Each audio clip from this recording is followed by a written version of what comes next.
Nikita Mirzani semprot Juragan 99 habis-habisan. Berikut ucapan Nikita Mirzani, mantan kekasih John Hopkins yang semprot Juragan 99.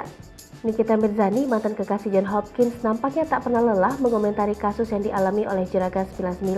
Setelah beberapa waktu lalu, produk MS Glow milik Juragan 99 kalah dari PS Glow dan harus membayar denda.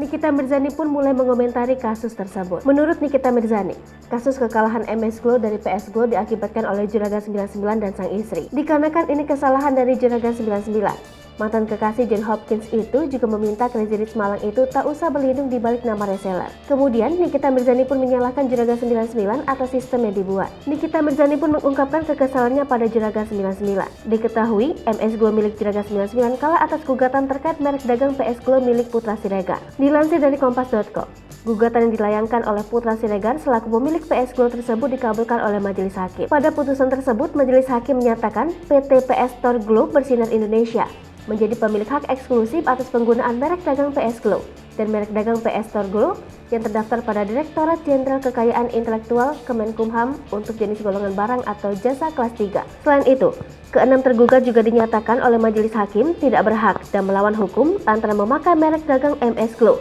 yang memiliki kesamaan pokok dengan merek dagang PS Glow dan PS Store Glow. Menanggapi Juragan 99, pemilik MS Glow yang kalah gugatan dan harus membayar 37 miliar rupiah pada Putra Siregar, Nikita Mirzani pun memberikan reaksinya. Melalui unggahan akun Instagram pribadinya, Nikita Mirzani menertawakan Juragan 99 yang kalah gugatan.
Hai pemirsa Sri Popo TV, jangan lupa komen, like, dan subscribe, serta tonton terus berita-berita terupdate lainnya ya.